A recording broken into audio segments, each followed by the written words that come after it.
Hello guys, আমি জাহিদুল ইসলাম। আবারও নতুন একটা ভিডিও নিয়ে চলে আসলাম। সো বেশি দেরি না করে শুরু করা যাক। জিনের সন্তান, পার্ট 4।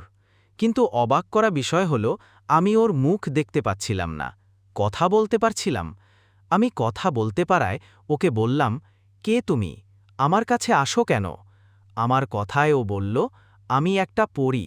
তোমার কাছে আসি, তোমাকে ভালো লাগে তাই। মেয়েটার কথায় তক্ষুনি আমার ঘুম ভেঙে যায়, আর তক্ষুনি আমি বুঝতে পারি ওটা স্বপ্ন না।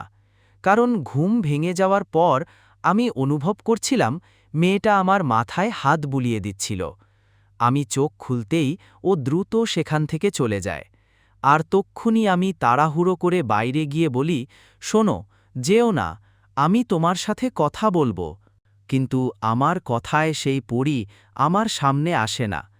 পরী আমার সামনে না আসায় আমি ফিরে যাই আমার ছোট ঘরে। রাত আর বেশি নেই, একটু পর ফজরের আজান দিয়ে দিবে।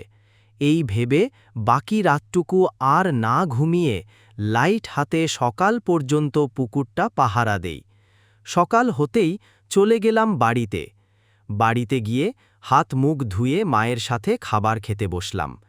খাবার খাওয়ার সময় আমি মাকে বললাম, আচ্ছা মা, একটা কথা বলো, আমার বাবা কি কাজ করতেন? ওনার পেশা কি ছিল? আর উনি মারা গিয়েছিলেন কখন? আমার কথার জবাবে মা খেতে খেতে বলল, তুই যখন ছোট ছিলি তেমন বুঝতে শিখিসনি, তখন মারা গেছে তোর বাবা। আর উনি তো কবিরাজ ছিলেন, তোর বাবার ভালো নাম ডাক ছিল।